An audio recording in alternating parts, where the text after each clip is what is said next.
I remember the last time I saw him was in a mass, and he was seated. It wasn't the last time, but the last time I spoke to him.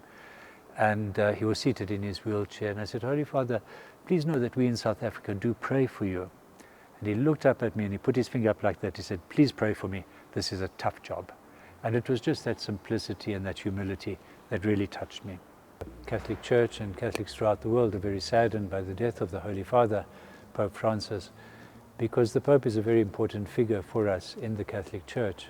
We believe that the Holy Father is the successor of St. Peter, and he is the chief shepherd of the Catholic Church throughout the world.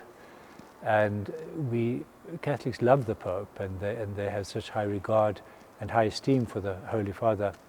And Pope Francis most especially has touched people in a very special way. You know, he always had that lovely smile. He was a deeply humble person. From the day in which he was elected Pope, and he appeared on the balcony of St. Peter's, and he looked at the crowd and he said, please pray for me.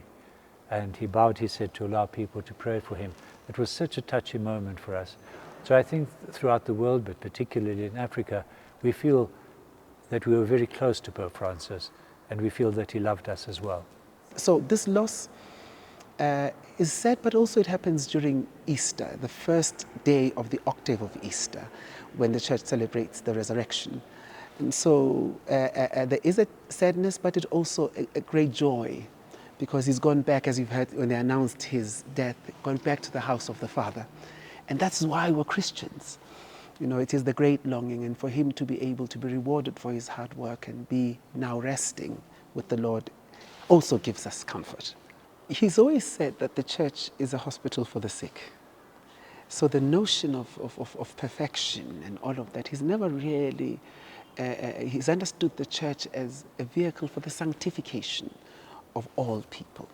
And that is why he is the first pope to appoint a woman to head a Vatican dicastery.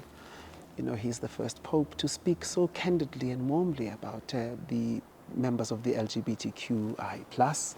The famous phrase, who am I to judge?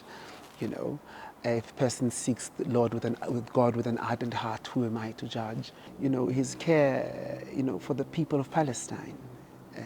Even when he was in hospital, we still were told that he still called the parish in Gaza every week, just to be in solidarity with them. We remember his visit when he was in the Holy Land. He stopped his motorcade to go and pray at the wall that separates Israel and Palestine and all of that sort of thing. These were important things for him. These are also matters of the church.